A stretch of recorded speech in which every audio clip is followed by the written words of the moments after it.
Library. Kendra, kind enough to come into the studio to visit with us today. Kendra, great to see you. Hello. We're visiting a little bit about your education and where you have gone so far. Before we get into stuff for the library, let's talk about Kendra. So you have graduated now. I have. And you have a degree in what? I got my master's in library science, library and information science. So it is a master's degree. It is. That's a process. It is. So are you going to go for a doctorate at all?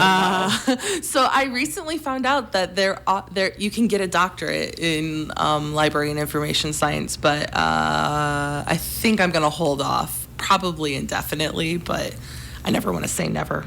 So what made you decide to pursue a master's degree? It felt time to just continue my education. I originally, when I was younger, I wanted to be a teacher, working at the library since I was 16, and kind of moving up through being able to do programming. I realized working at the library was a lot. It was the fun parts of teaching. We get to teach kids, teens, adults something new, a new skill, or they get to learn something about themselves that they didn't know, or with all the different cool presenters that we have come in.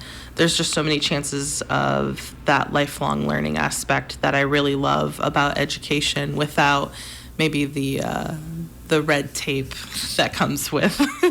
No offense to schools, but there's a bigger process to that. So you've got a little more freedom with what you're able to do at the library, and you're trying to educate the youth. Yep, and no curriculum to follow. We try to support what kids are learning in school. We always try to kind of bring it back to those common core things, but so that's why we have a lot of like STEM programming, the science, technology, engineering, and math.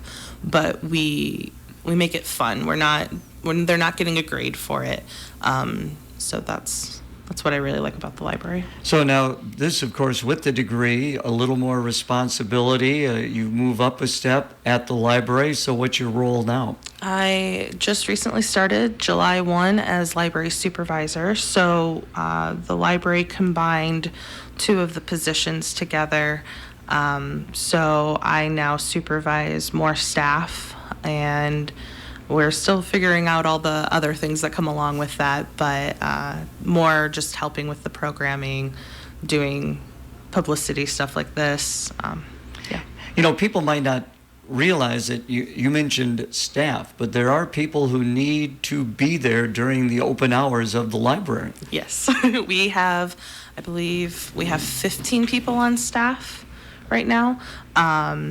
And once upon a time, we used to have way more, and we did less. So, we're really working with what we have, and everyone who works there does an amazing job.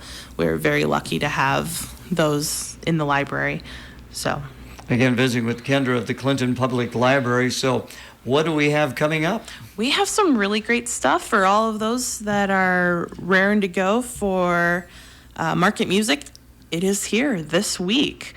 Wednesday, we have Cody Wilkerson for market music. That's 5 to 7, and that's during farmers market. And with the pavilion not being quite done, I think Susie mentioned it the last time she was here. We're gonna share the space and make do with what we can, but we highly encourage folks to come out to that. And we do have a food truck that will also be on the grounds. It will be Delectable Delights.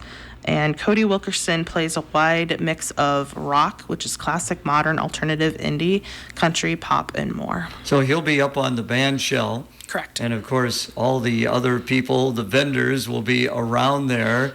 Yep. It's going to be crowded. It'll be crowded, but it'll be good. Okay. It'll be a good kind of crowded. Okay.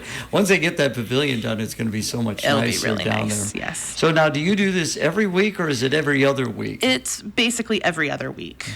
So then we have... So that's the 12th. So opening up tomorrow. Yep.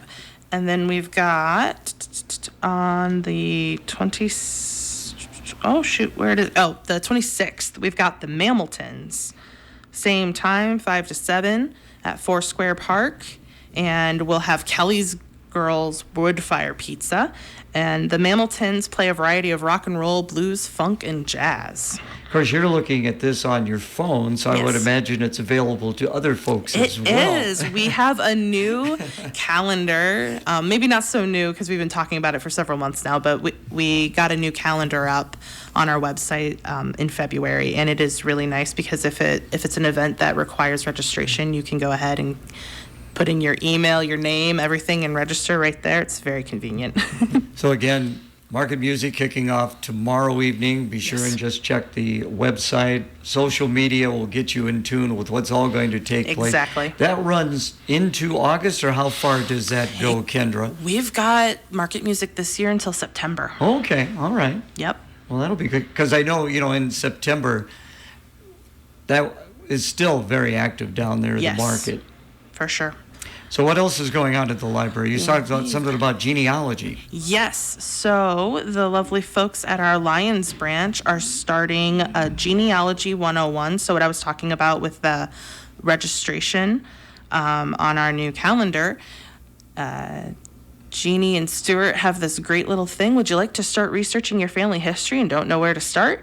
Do you have questions about Ancestry.com? Do you want to learn how to clip articles from historical newspaper websites? Let us help you. The Lions Branch Library is offering Genealogy 101 appointments to help you with your questions. These appointments are for 45 minutes and are offered on Fridays from 1:30 to 4:30, starting this Friday. You read that awfully fast. I did. Sorry.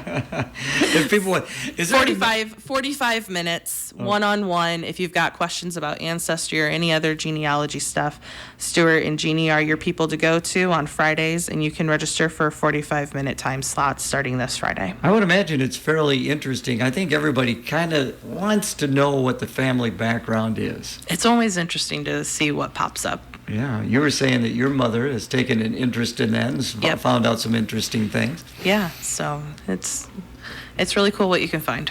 What's going on for the youngsters right now at the library? The youngsters, we've got, so we combined our baby and toddler dance time that was on specific Tuesdays. That is now every Tuesday for babies 0 to 3, and that's at 10:30 on Tuesday mornings. And we play music, we have bubbles. It's just a great time for the little ones to interact and for the parents and guardians of those little ones to interact as well. We've got story time every Wednesday at 10:30. And this week we won't have our usual afternoon adventures for the elementary age kiddos because we are doing a puppet camp. If you've got older kids that are around 10 are interested in making their own puppet, we still have a few slots open up for that, I believe, and that'll be starting at 2:30 Wednesday, Thursday, and Friday. So no matter your age, no matter your interest, the Clinton Public Library has something for you. We sure do. And people want to find out more information, how can they best do that? You can visit our website at clintonpubliclibrary.us. You can find us on Facebook and Instagram. And you can also give us a call at 563-242-8441. And you can tune in on Tuesday, July 25th and find out more. Thank you so much, Thank Kendra. you. And now, the Dan Patrick Show. Dan Patrick.